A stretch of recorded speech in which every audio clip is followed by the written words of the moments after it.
Good evening. আচ্ছা, কথা শোনা যাচ্ছে? হ্যাঁ স্যার।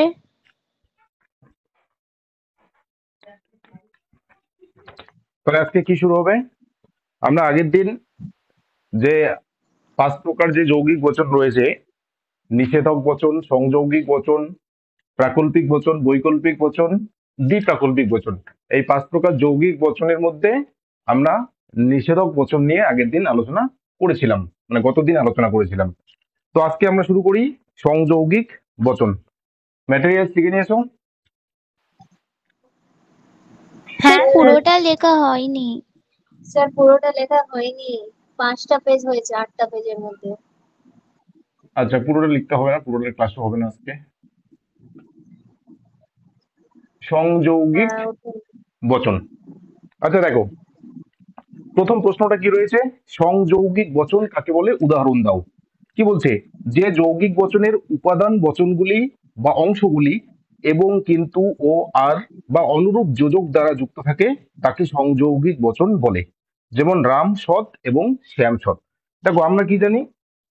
যৌগিক বচন মানেই হচ্ছে কমপক্ষে দুটো অংশ থাকবে, তাই তো? সরল বচন মানে কি? সরল বচনের একটা অংশ থাকে, সেই অংশগুলো আলাদাভাবে বচন হতে পারে না। কিন্তু যখন একটা যৌগিক বচন হবে তখন কিন্তু তার কমপক্ষে দুটো অংশ থাকবে। বেশি থাকতে পারে দুটো, তিনটে, চারটে, পাঁচটে, ছটা, অনেকগুলো থাকতে পারে, কিন্তু ন্যূনতম দুইটা অংশ থাকবে। এই দুইটা অংশকে কিছু শব্দ দ্বারা আমাদেরকে যুক্ত করতে হয়। তাহলে সংযৌগিক বচনের ক্ষেত্রে কি বলছে? দেখো, সংযৌগিক বচনের ক্ষেত্রে যোজক হিসাবে, যোজক হিসাবে কার কথা বলা হচ্ছে? এবং, ও, আর বা যে যোজকগুলো রয়েছে সেই যোজক দ্বারা যখন দুটো বচন করা হয় তখন কিন্তু সেটাকে সংযৌগিক বচন বলা হচ্ছে। বোঝা গেল? তাহলে যে যৌগিক বচনের উপাদান বচনগুলিকে বা যে যৌগিক বচনের অন্তর্গত সরল বচনগুলিকে এবং, ও, আর, কিন্তু ইত্যাদি শব্দ দ্বারা যুক্ত করা হয় তখন সেই বচনটিকে বলা হচ্ছে সংযৌগিক বচন। বোঝা গেল? যেমন একটা উদাহরণ দেই, দেখো।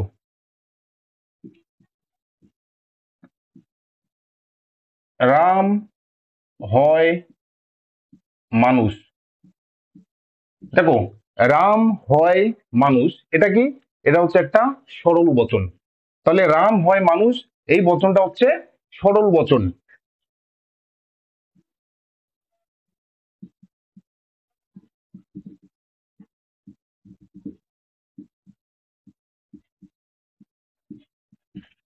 শ্যাম হয় মানুষ, এই বচনটা কি? এই বচনটাও সরল বচন। তাহলে দেখো, রাম হয় মানুষ এটা একটা সরল বচন, শ্যাম হয় মানুষ এটাও একটা সরল বচন।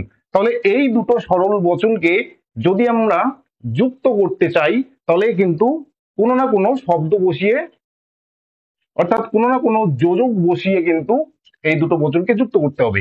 তাহলে যখন আমরা যোজক হিসাবে এবং এই শব্দটা বসিয়ে দিলাম, তাহলে দেখো, রাম হয় মানুষ এবং শ্যাম হয় মানুষ, তখন কিন্তু এই বচনটা হয়ে গেল কি? এই বচনটা হয়ে গেল সংযৌগিক বচন। তাহলে এটা কি বচন হয়ে গেল? এটা হয়ে গেল সংযৌগিক বচন। বোঝা গেল? তাহলে দুটো সরল বচনকে যখন এবং, ও, আর, কিন্তু, অথচ, অনুরূপ শব্দ দ্বারা যখন যুক্ত করা হয় তখন সেই বচনটিকে বলা হয় কি? সংযৌগিক বচন। মনে থাকবে? আচ্ছা, তাহলে আমি একটু আগে বললাম যৌগিক বচনের কমপক্ষে দুটো অংশ থাকে। তাহলে ঠিক একইভাবে দেখো, এই যে যৌগিক বচনের উদাহরণটিতেও দুটো অংশ আছে, অর্থাৎ দুটো সরল বচন আছে। রাম হয় মানুষ, এটা একটা সরল বচন বা এটা একটা অংশ। শ্যাম হয় মানুষ, এটা একটা অংশ বা এটা একটা উপাদান বচন। তাহলে এই দুটো উপাদান বচন কিন্তু এই সংযৌগিক বচনটিতে রয়েছে। তাহলে বিভিন্ন প্রকার যৌগিক বচনের যে উপাদান বচনগুলো রয়েছে তার কিন্তু ভিন্ন ভিন্ন নাম থাকে। তাহলে সংযৌগিক বচনের ক্ষেত্রে যে উপাদান বচনগুলো থাকে এই উপাদান বচনগুলোকে বলা হচ্ছে সংযোগী। মনে থাকবে, তাহলে সংযৌগিক বচনের উপাদান বচনগুলিকে বলা হয় সংযোগী। হলো, তাহলে রাম হয় মানুষ এবং শ্যাম হয় মানুষ, এটা হচ্ছে একটা সংযৌগিক বচন। এই সংযৌগিক বচনের দুটো অংশ আছে বা দুটো উপাদান বচন আছে, একটা হচ্ছে রাম হয় মানুষ, আরেকটা হচ্ছে শ্যাম হয় মানুষ। তাহলে রাম হয় মানুষ এটা হচ্ছে একটা সংযোগী, আর শ্যাম হয় মানুষ এটা হচ্ছে একটা সংযোগী। তাহলে দুটো সংযোগী মিলে তৈরি হয় কি একটা সংযৌগিক বচন। যেহেতু এটা প্রথমে রয়েছে কাজেই এটাকে বলা হচ্ছে প্রথম সংযোগী, আর যেহেতু এটা শেষে রয়েছে কাজেই এই শেষেরটিকে বলা হচ্ছে দ্বিতীয় সংযোগী। যদি আরো সংযোগী থাকে তাহলে কিন্তু সেটা হয়ে যাবে তৃতীয় সংযোগী। বোঝা গেল? আচ্ছা, এবার দেখো, এবার রাম হয় মানুষ এবং শ্যাম হয় মানুষ, এই যে সংযৌগিক বচনটিকে যখন আমরা প্রতিকায়িত করব, তাহলে যখন আমরা প্রতিকায়িত করব অর্থাৎ সংকেতে প্রকাশ করব, সংকেতের দ্বারা প্রকাশ করব, তাহলে সংকেতের দ্বারা যখন আমরা প্রকাশ করব তখন কি হবে? দেখো, রাম হয় মানুষ, এই রাম হয় মানুষের জন্য যদি আমি আর ধরি, শ্যাম হয় মানুষের জন্য যদি আমি এস ধরি, তাহলে রাম হয় মানুষ কি হলো আর, শ্যাম হয় মানুষ কি হবে এস, তাই তো? এবার দেখো, এই যে এবং যে রয়েছে যোজক, তাহলে এবং যোজকটার জন্য কি হবে? এই যে এবং যোজকটার জন্য হয়ে যাবে ডট। তাহলে এবং ও আর এই প্রভৃতি যোজকের পরিবর্তে যে সংকেতটা ব্যবহার করা হয় সেই সংকেতটিকে বলা হচ্ছে কি ডট। তাহলে রাম হয় মানুষ এবং শ্যাম হয় মানুষ, এই সংযোগিক বচনটার প্রতিকায়িত রূপ কি হলো? R dot S. বোঝা গেল? এবার যদি মনে করো আম মিষ্টি ও কলা মিষ্টি, আম মিষ্টি ও কলা মিষ্টি, তাহলে এটাও কি? এটা হচ্ছে একটা সংযোগিক বচন। কারণ কি?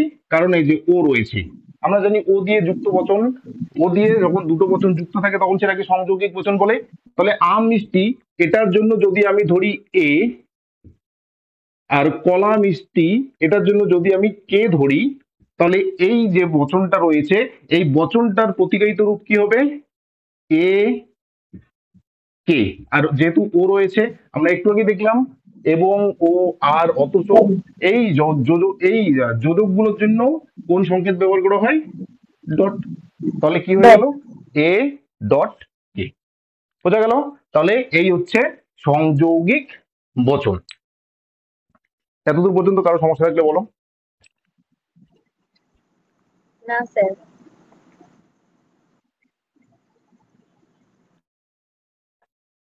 না স্যার।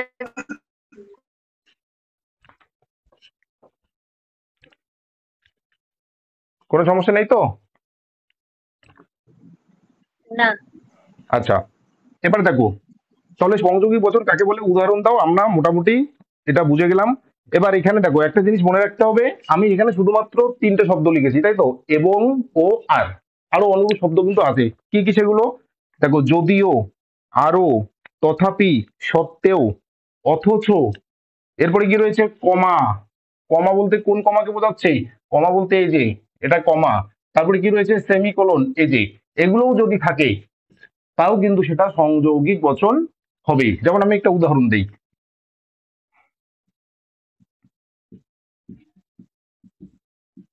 রাম সৎ,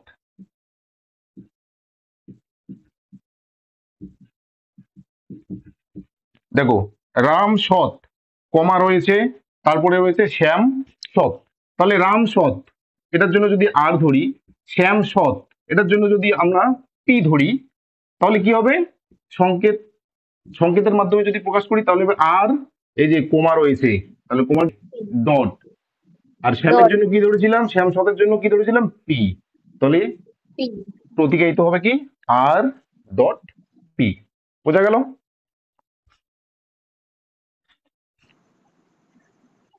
আচ্ছা,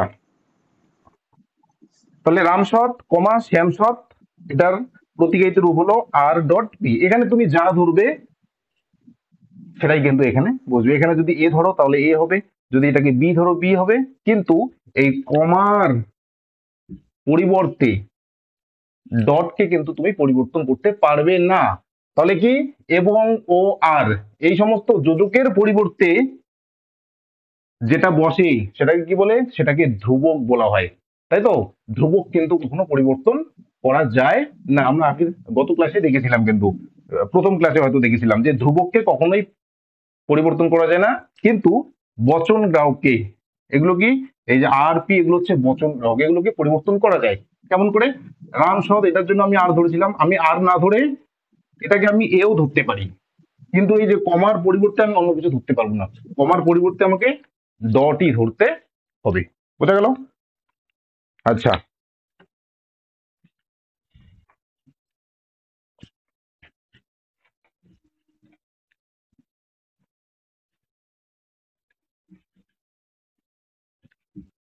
এবার দেখো, এবার পরের প্রশ্ন দেখো কি বলছে। সত্য সারণীর সাহায্যে ডট ধ্রুবকের সংজ্ঞা দাও। তাহলে সত্য সারণীর সাহায্যে ডট ধ্রুবকের সংজ্ঞা দিতে বলছে। তাহলে আমরা গত ক্লাসে দেখেছিলাম যে বচন গ্রাহক যদি একটা থাকে, বচন গ্রাহক একটা, তাহলে বচন গ্রাহক একটা হলে সারির সংখ্যা কটা হবে? দুটা। তাহলে বচন গ্রাহক একটা হলে সারি সংখ্যা হবে কটা? দুটো। আচ্ছা, বচন গ্রাহক যদি দুটো হয় সারি সংখ্যা কটা হবে? চারটা। চারটা। চারটা, তাই তো। কিন্তু দেখো একটা সংযৌগিক বচনে কমপক্ষে কয়টা বচন গ্রাহক থাকে? দুটো। একটা দুটি। সংযৌগিক বচনে কমপক্ষে দুটো বচন গ্রাহক থাকে, তাই তো।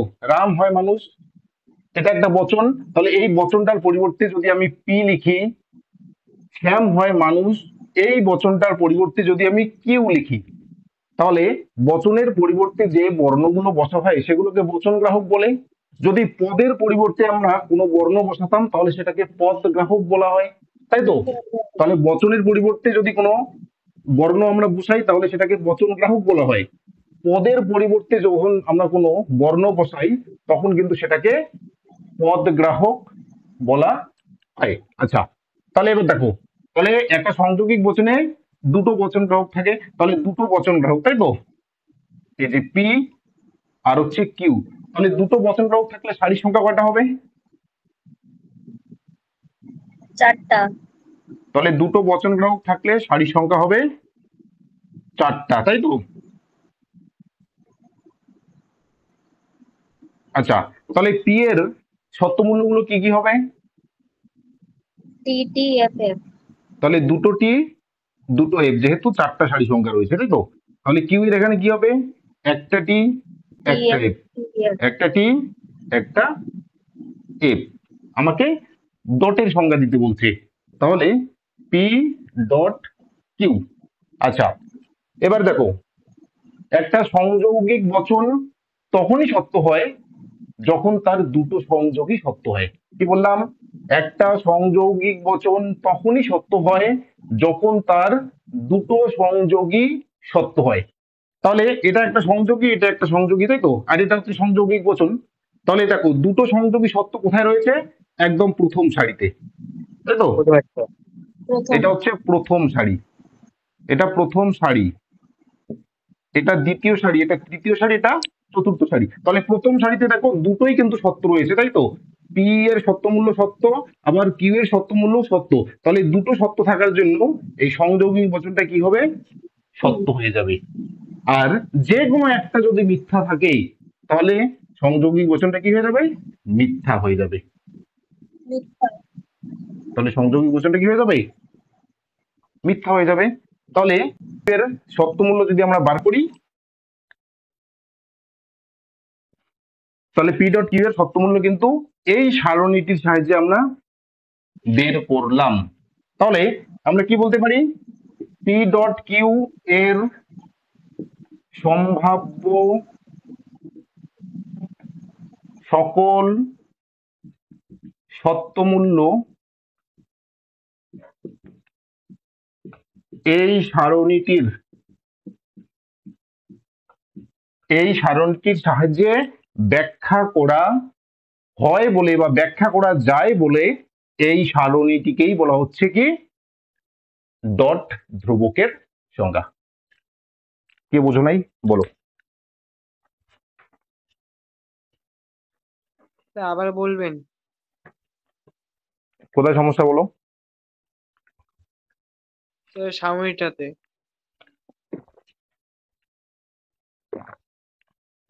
গত ক্লাসে ছিলে? হ্যাঁ স্যার। স্যার ওই যে পি ডট কিউ এই জায়গাটা। হ্যাঁ, কি বললাম? দেখো পি ডট কি, এটা হচ্ছে একটা সংযোগিক বচনের আকার, তাই তো? দেখো পিটা কি, পিটা হচ্ছে একটা বচন গ্রাহক। এই যে রাম হয় মানুষ, এটার জন্য কি নিয়েছিলাম? পি নিয়েছিলাম। তাহলে রাম হয় মানুষ, এটার জন্য কি নিয়েছিলাম? পি নিয়েছিলাম। মানে এই বচনটার জন্য কি নিয়েছিলাম? পি নিয়েছিলাম। আর শ্যাম হয় মানুষ, ওই বচনটার জন্য কি নিয়েছিলাম? কিউ নিয়েছিলাম।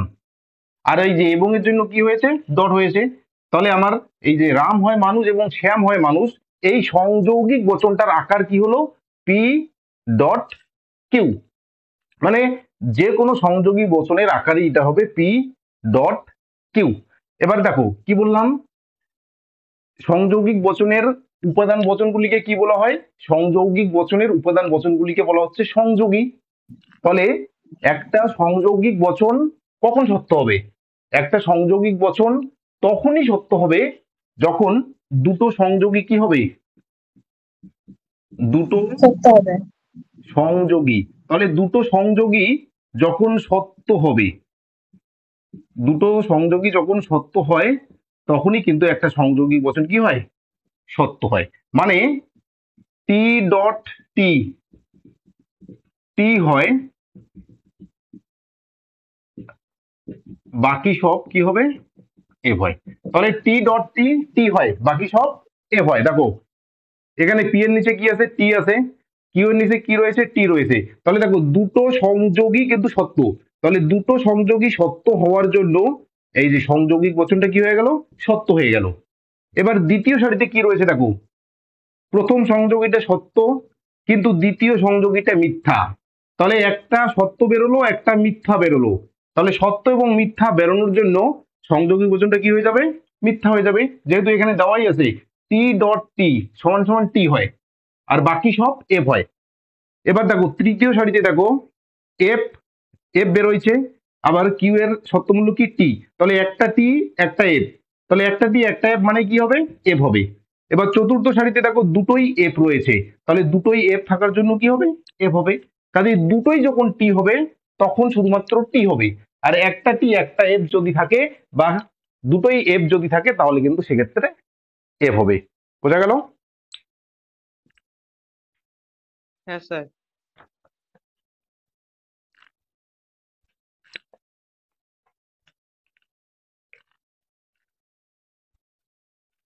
আচ্ছা এবার দেখো পরের প্রশ্ন দেখো। আচ্ছা এতদূর পর্যন্ত কারো সমস্যা থাকলে বলো।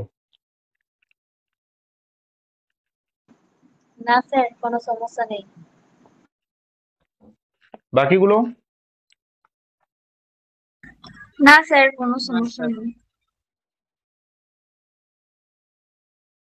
মানে লজিক, লজিক বোঝা যাচ্ছে তো? হ্যাঁ, বুঝতে লজিকের পারছি। ক্লাসগুলো বোঝা যাচ্ছে তো? হ্যাঁ হ্যাঁ, স্যার, বোঝা বোঝা যাচ্ছে। যাচ্ছে। আচ্ছা তাহলে এটা মুছে দিলাম। হ্যাঁ, একদম। হ্যাঁ। এই যে ছকটা কিন্তু এটা মনে রাখতে হবে। হ্যাঁ, এই ছকটা মনে রাখবে, ব্যাস আর কোনো কিছু মনে রাখতে হবে না। এই ছকটা দিয়েই সব হবে। ছক বলতে সত্য সারণী, যে সারণীটি আছে সেটা মনে রাখতে হবে। আচ্ছা এবার দেখো পরের প্রশ্ন কি রয়েছে, সংযৌগিক বচনের সত্যমূল্যের নিয়ম কি?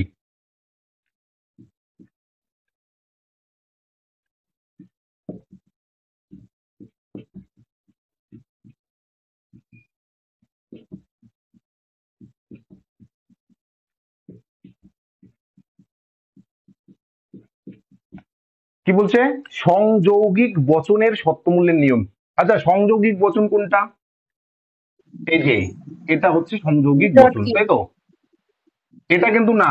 পি হচ্ছে কি, পি হচ্ছে একটা সংযোগী। কিউ কি, কিউ হচ্ছে একটা সংযোগী। কিন্তু পি ডট কিউ হচ্ছে সংযৌগিক বচন। তাহলে একটা সংযৌগিক বচন কখন সত্য হয়? দেখো একটা সারিতেই শুধু সত্য রয়েছে, তাই তো। পি ডট কিউ এটা হ্যাঁ সংযোগিক বচন। এই সংযোগিক বচনটা কখন সত্য হয়? দেখো সব জায়গায় কিন্তু মিথ্যা রয়েছে, শুধুমাত্র এই জায়গাটাতে অর্থাৎ প্রথম সারিতে কিন্তু সত্য রয়েছে। তাহলে একটা সংযোগিক বচন কখন সত্য হচ্ছে? দেখো দুটো সংযোগী যখন সত্য হয় তখন কিন্তু একটা সংযৌগিক বচন কি হচ্ছে? সত্য হচ্ছে। কাজে উত্তরটা কি রয়েছে দেখো, একটি সংযৌগিক বচন সত্য হয় যখন তার প্রতিটি সংযোগী সত্য হয়। তাহলে একটা সংযৌগিক বচন সত্য হবে যখন তার প্রতিটি সংযোগী কি হবে? সত্য হবে। বোঝা গেল কি বললাম?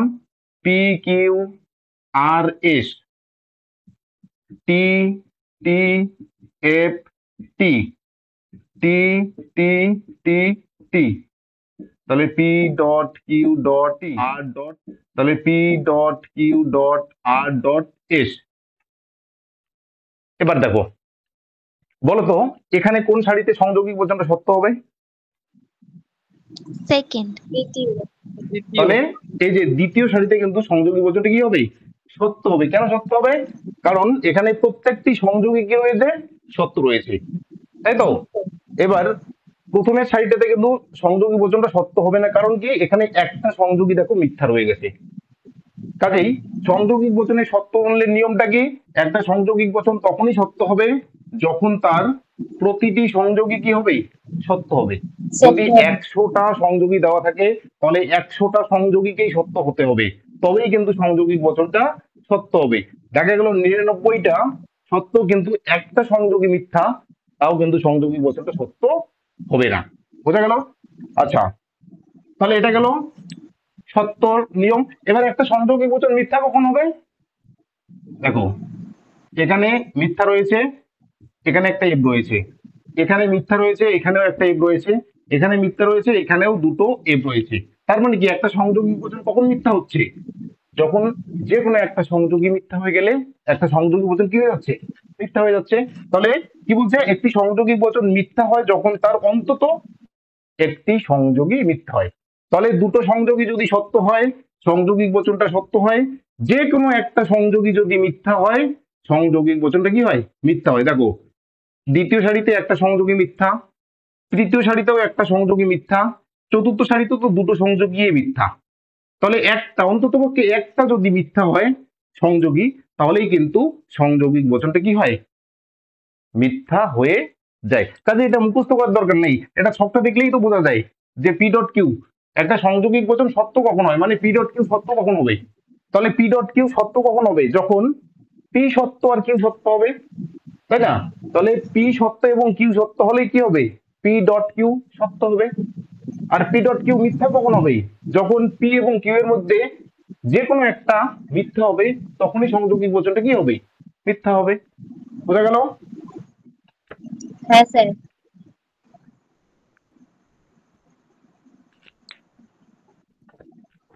আচ্ছা, স্যার বুঝছি। এবার পরের প্রশ্ন দেখবো, একটি সংযৌগিক বচনের নিষেধ কোন বচন হবে? আচ্ছা, সংযৌগিক বচন, সংযৌগিক বচন মানে কি? সংযৌগিক বচনের আকার কি? P dot Q. তাহলে কি বলছে? একটা সংযৌগিক বচনের নিষেধ, নিষেধ মানে আমরা জানি কার্ল, তাই তো। কার্ল। গত ক্লাসে আমরা দেখেছিলাম। তাহলে একটা সংযৌগিক বচনের নিষেধ কোন বচন হবে? একটা সংযৌগিক বচনকে যদি আমরা নিষেধ করি, তাহলে একটা সংযৌগিক বচনকে নিষেধ করলে কি পাবো? একটা বৈকল্পিক বচন পাবো। কেমন করে? দেখো কার্ল পি, এই যে ব্র্যাকেটটা উঠে যাবে, এই যে সংযৌগিক অর্থাৎ ডটটা কি হয়ে যাবে? ডটটা হয়ে যাবে ভেল, কার্ল কিউ। এটা হচ্ছে ডিএম বলে, ডি মর্গান থিওরি বলে। তাহলে ডি মর্গান থিওরি অনুসারে একটা সংযৌগিক বচনকে যদি আমরা নিষেধ করি তাহলে কিন্তু একটা বৈকল্পিক বচন পাবো। কেন? কারণ এই যে এখানে ভেলটা রয়েছে, এই ভেলটা হচ্ছে বৈকল্পিক বচনের ধ্রুবক। বোঝা গেল? তাহলে ডটটা কি? ডটটা হচ্ছে সংযৌগিক বচনের ধ্রুবক, আর ভেলটা তাহলে কি? ভেল হচ্ছে বৈকল্পিক বচনের ধ্রুবক। বোঝা গেল? তাহলে আচ্ছা, এটা বোঝা গেল তো। তাহলে একটা সংযৌগিক বচনকে নিষেধ করলে কোন বচন পাওয়া যায়? হ্যাঁ, বৈকল্পিক বচন। বৈকল্পিক বচন। তাহলে একটা সংযোগী বচনকে নিষেধ করলে বৈকল্পিক বচন পাওয়া যায়। আচ্ছা, পরের প্রশ্ন কি দেখো, নট বোথ ও বোথ নট শব্দ দুটির অর্থ কি এক?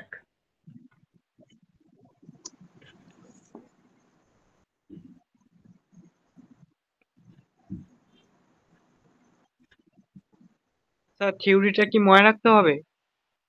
না, থিওরিটি মনে রাখতে হবে না, কলেজে যখন পড়াশোনা করবে ফিলোসফি নিয়ে তখন মনে রাখতে হবে।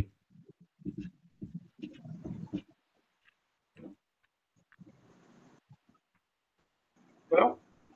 তাহলে কি বলছে, নট বোথ আর হচ্ছে বোথ নট।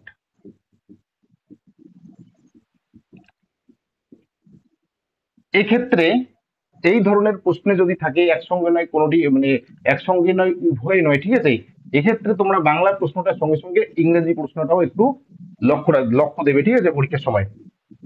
তাহলে নট বোথ, দেখো নট মানে কি, নটটা কি আগে রয়েছে না পরে রয়েছে? বোধের, তাহলে বোধের আগে রয়েছে। তাহলে নট বোথ, নট মানে কি, নট মানে না, বোথ মানে কি, বোথ মানে হচ্ছে উভয়ই। তার মানে কি, নয় উভয়ই, নয় বা না উভয়, অর্থাৎ উভয়ই না মানে উভয়ই নয়। আর বোথ নট মানে কি, বোথ নট মানে কি, বোথ নট মানে হচ্ছে কোনোটিও নয়, মানে কোনোটিও নয়, অর্থাৎ একজনও নয়, একজনও নয়। তাহলে দেখো, বোথ নট মানে হচ্ছে একজনও নয় বা কোনোটিও নয়, আর নট বোথ মানে কি উভয়ই নয়, উভয়ই নয়। এখানে একটা জিনিস খেয়াল করে রাখবে, যদি নট বোথ দেওয়া থাকে তাহলে এই যে নাটা যে রয়েছে এটা সব সময় আগে থাকবে, নাটা কি নাটা সর্বদাই কি হবে, আগে থাকবে। তারপরে তারপরে উভয়ের কথা বলবে। যেমন দেখো, এমন নয় যে রাম যাবে ও শ্যাম যাবে, এমন নয় যে রাম যাবে ও শ্যাম যাবে। তাহলে দেখো, রাম যাবে আর যদি ধরি, শ্যাম যাবে এস যদি ধরি, ও এর জন্য কি হবে, ও এর জন্য ডট হবে, তাই তো? এবার দেখো, এবার এমন নয় যে কোথায় রয়েছে, সামনে রয়েছে। সামনে। তাহলে এমন নয় যে সামনে রয়েছে মানেই হচ্ছে এমন নয় যে এই রামকেও বোঝাচ্ছে, সঙ্গে সঙ্গে আবার কাকে বোঝাচ্ছে, শ্যামকেও বোঝাচ্ছে। তখন সেক্ষেত্রে হয়ে যাবে কি, তাহলে এমন নয়ের জন্য কি হবে, কাল। তার মানে যদি কাল। এটাকে আমরা প্রতিকায়িত করি তাহলে কি হবে, কাল, এই যে ব্র্যাকেট চলে আসবে আর ডট এস, এটা হচ্ছে নট বোধের উদাহরণ। তাহলে এমন নয় যে এটা কি থাকবে, এই অংশটা সামনে থাকবে, তারপরে দুটো সরল বচন থাকবে। এবার দেখো, দুটো সরল বচন ও দিয়েও থাকতে পারে, অন্য কোনো যোজক দিয়েও থাকতে পারে। যদি বৈকল্পিক বচনের যোজক দিয়ে থাকে সেক্ষেত্রে তখন ডটের মধ্যে আমাদেরকে কাকে বসাতে হবে, ভেলকে বসাতে হবে। যদি প্রাকল্পিক বচনের যোজক দেওয়া থাকে তাহলে সেক্ষেত্রে আমরা প্রাকল্পিক বচনের ধ্রুবককে এখানে বসাবো। বুঝা গেল? আচ্ছা, এবার বোধ নটটা কি, এই দেখো বোধ নটটা, রাম ও শ্যাম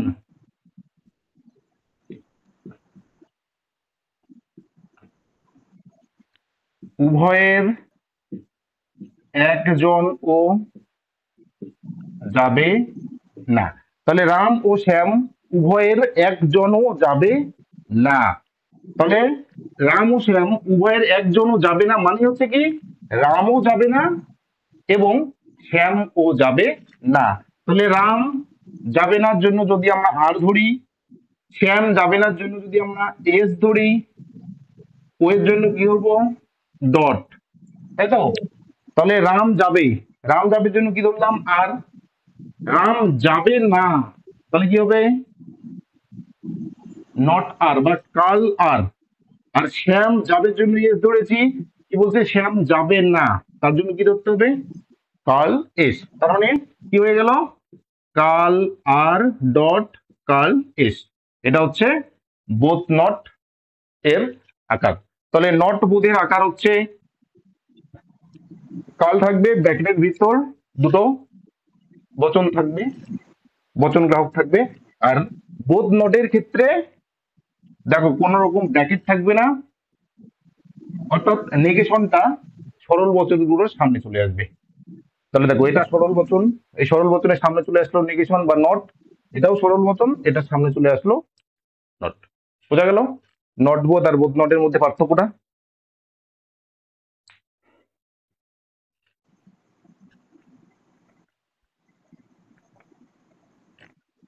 দেখো এখানে উদাহরণ দেওয়া আছে, এমন নয় যে রাম এবং শ্যাম সৎ, তাহলে এমন নয় যে সামনে রয়েছে, তার মানে কি কাল আর ডট এস। আর আরেকটা উদাহরণ দেওয়া রয়েছে রাম এবং শ্যাম উভয়ই সৎ নয়, তাহলে রাম এবং শ্যাম উভয়ই সৎ নয়, দেখো কাল আর ডট কাল এস। এটা হচ্ছে বোথ নটের।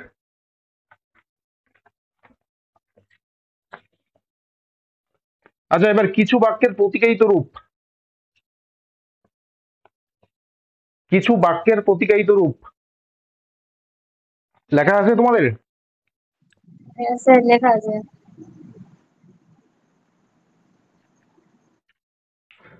হ্যাঁ স্যার।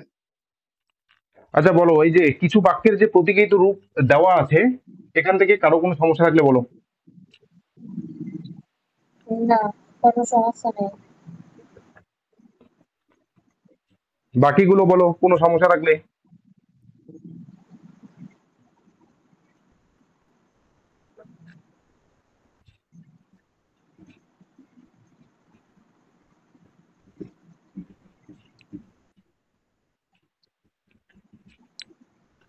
কি বলছে প্রথমটা, রবীন্দ্রনাথ কবি এবং লেখক।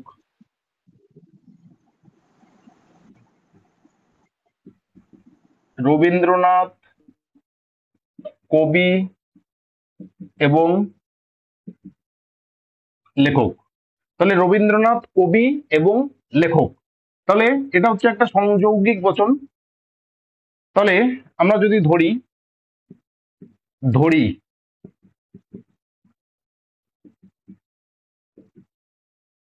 রবীন্দ্রনাথ কবি সমান সমান আর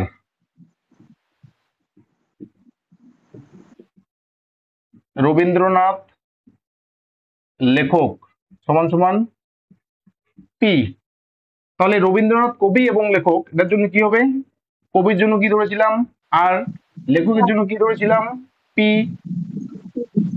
যোজক হিসেবে কি রয়েছে এবং, এবং এর বদলে কি বোঝাতে হবে ডট, ডট তাহলে সংকেত কি হলো আর ডট পি।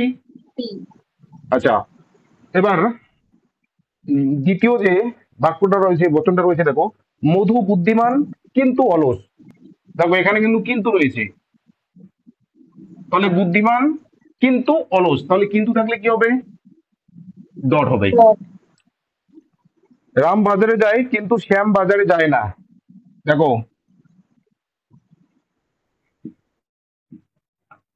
রাম বাজারে যায় কিন্তু শ্যাম বাজারে যায় না।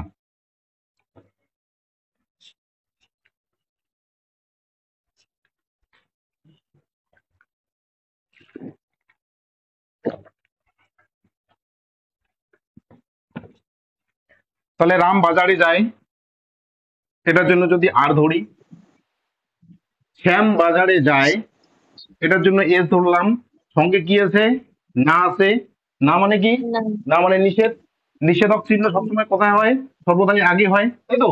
সামনে। হ্যাঁ, আর কিন্তুর জন্য কি ধরতে হবে ডট, তাহলে কি হলো dot R dot curl S. S. বোঝা গেল? হ্যাঁ এবার কি বলছে দেখো, বৃষ্টি হবে না তথাপি মাটি ভিজবে, তাহলে বৃষ্টি হবে না, বৃষ্টি হবে জন্য যেটা ধরবে, বৃষ্টি হবে না জন্য সামনে কি চলে আসবে, কাল চলে আসবে, তাহলে দেখো বৃষ্টি হবে না, বৃষ্টি হবে জন্য ধরা হয়েছে বি, তাহলে বৃষ্টি হবে না, তাহলে কি হবে কাল বি। হুম।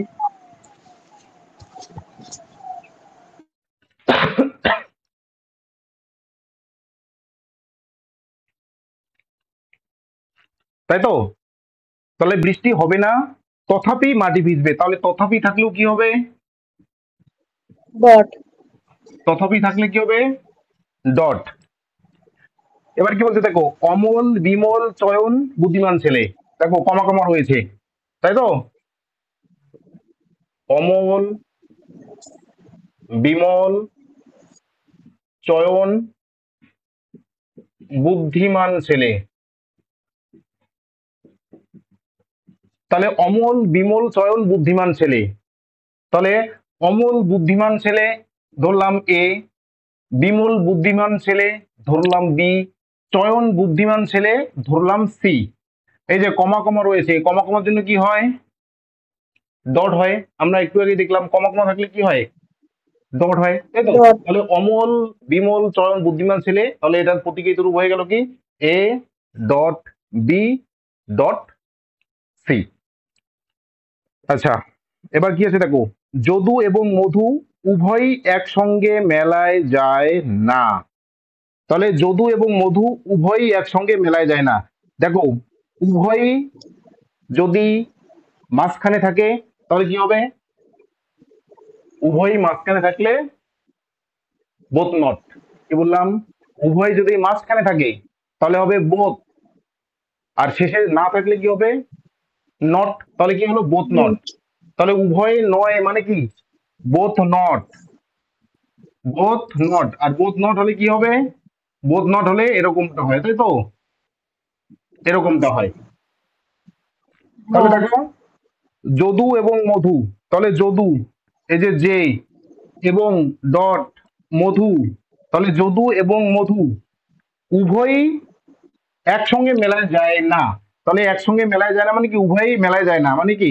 এই যে কাল জে কাল এম হলো, তাহলে কাল জে ডট কাল এম, তাহলে উভয় নয় মানে কি? Both not. এটা মনে রাখতে হবে, উভয় নয় মানে বোথ নট। উভয় নয় মানে বোথ নট। আর সামনে যদি নেগেশনটা থাকে, এমন নয় যে উভয়ই, তখন কিন্তু হবে কি? Not both. বুঝে গেল? হ্যাঁ। প্লেটো দার্শনিক, সক্রেটিস কবি নয়। প্লেটো দার্শনিক, তাহলে প্লেটো দার্শনিক। আর কি বলছে? সক্রেটিস কবি নয়। দেখো প্লেটো দার্শনিকের জন্য যদি আমরা পি ধরি, আর সক্রেটিস কবির জন্য যদি আমরা এস ধরি, এই কবি নয় বলছে তার মানে কি? কাল এস, আর কি রয়েছে? সেমিকোলন রয়েছে, তাই তো? ডট। তাহলে সেমিকোলন, সেমিকোলনের জন্য কি হয়? ডট হয়। ডট। তাহলে কি হলো? পি ডট কাল এস। আর কি হয়েছে? রবি যাওয়া সত্ত্বেও শানু যায়নি, তাহলে রবি যাওয়া সত্ত্বেও শানু যায়নি, সত্ত্বেও থাকলে কি হবে তাহলে? সত্ত্বেও থাকলে ডট। ডট এটাই হবে। হবে ডট। তাহলে রবি গিয়েছে একটা ধরো, আর শানু যায়নি, মানে শানু যায় যেটা হবে, শানু যায়নি মানে কি হবে? কাল চলে আসবে, তাহলে কি আছে? আর ডট কাল এস। এস। এই হচ্ছে সংযোগিক বচন।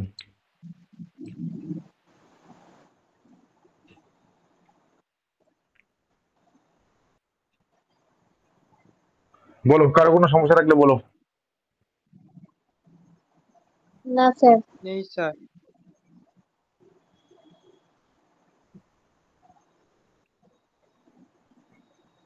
এই প্রথম অধ্যায়টাতে একটু টাইম লাগবে, হ্যাঁ? তারপর প্রথম অধ্যায়টা শেষ হলে বাকি অধ্যায়গুলো শুধু ফটাফট শেষ হয়ে যাবে। প্রথম অধ্যায়টাতে একটু সময় লাগবে। তাহলে সংযোগী বচন গেল।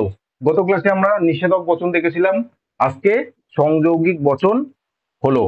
তাহলে এখানে কিচ্ছু না, সংযৌগিক বচন শুধু মনে রাখতে হবে যে যৌগিক বচন, যে যৌগিক বচনের উপাদান বচনগুলি বা সরল বচনগুলি এবং ও, আর, অথচ, তথাপি, সত্ত্বেও ইত্যাদি যোজক দ্বারা যুক্ত থাকে, সেগুলোকে বলা হচ্ছে সেই বচনকে বলা হচ্ছে সংযৌগিক বচন। বচন। সত্ত্বেও, তথাপি, কমা, সেমিকোলন, কিন্তু। তাহলে এই সমস্ত যোজক থাকলে, দুটো বচনের মাঝখানে এই সমস্ত শব্দ থাকলে সেটাকে বলতে হবে সংযৌগিক বচন। এই সমস্ত যোজকের পরিবর্তে আমাদেরকে একটা ধ্রুবক বসাতে হয়, সেটাকে বলা হচ্ছে ডট। ডট। হলো? আচ্ছা, একটা সংযোগিক বচন কখন সত্য হয়? যখন তার দুটো সংযোগী সত্য হয়। একটা সংযোগিক বচন কখন মিথ্যা হয়?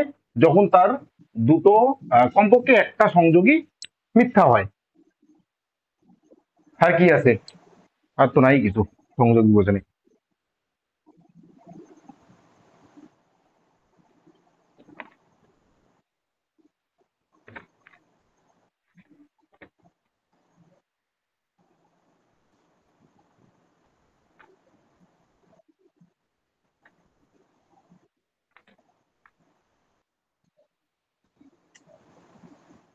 হলো? আজকে দুটো করাতে চাইলাম কিন্তু হলো না। প্রাকল্পিক বচনটাকে আজকে শেষ করতে চাইলাম কিন্তু হলো না এখন আর।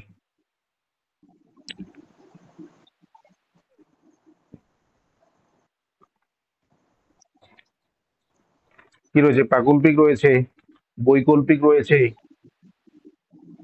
দ্বিপ্রাকল্পিক রয়েছে।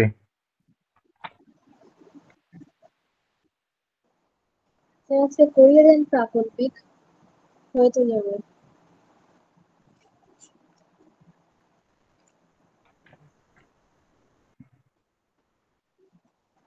আর এরপরের দিন দুটো করিয়ে দিবেন।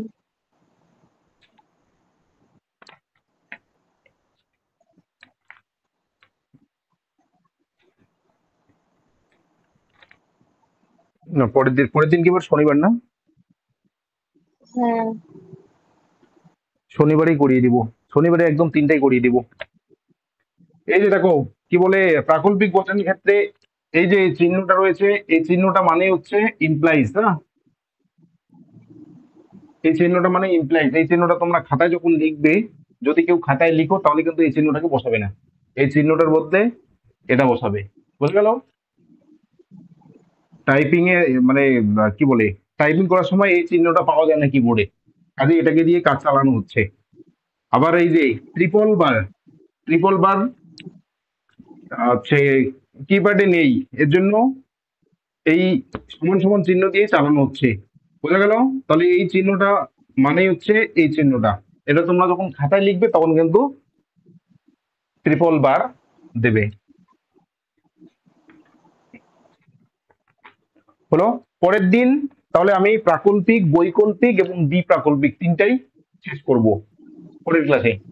তারপরের ক্লাসে এই অধ্যায়টা শেষ হয়ে যাবে, মানে আরো দুটো ক্লাস লাগবে এই অধ্যায়টা শেষ করতে।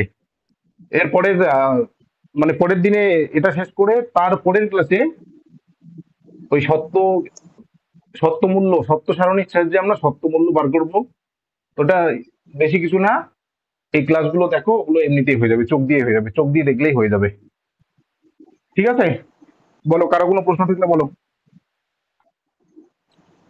না স্যার, স্যার হবে তো এরপরের দিন তিনটা? কারণ হ্যাঁ, এরপরের দিন তিনটা তিনটা হয়ে করতে যাবে। গেলে সময় লাগবে আবার। তিনটা হয়ে যাবে এরপরের দিন। কারণ যদি এক একটা টপিক করতে 8 ঘন্টা করেও লাগে, তাহলে তিনটা টপিকে তো 1.5 ঘন্টা লাগছে। হ্যাঁ, মানে সেদিন কমপ্লিট করে দেবো, সেদিন যদি 1.5 ঘন্টার জায়গা বেশিও লাগে তাও কমপ্লিট করে না দেবো। স্যার, কোনো প্রবলেম নেই। ঠিক আছে। ঠিক আছে? হ্যাঁ, তাহলে হ্যাঁ। তোমরা টপিক গুলো পড়ো, আশা করি সমস্যা হবে না। হ্যাঁ, দু একটা জায়গায় হয়তো কোনো সমস্যা হতে পারে, তাছাড়া অন্য কোনো সমস্যা হবে না। একদম সহজ সরল ভাষায় লিখে দেওয়া হয়েছে তোমাদেরকে ম্যাটেরিয়ালস বা প্রশ্ন উত্তর। হবে না, একটু যদি মনোযোগ সহকারে পড়ো তাহলে কিন্তু সমস্যা হবে না বলে আমি মনে করি। ঠিক আছে? হ্যাঁ স্যার। ঠিক আছে, তাহলে রাখলাম হ্যাঁ ক্লাসটা। ঠিক আছে।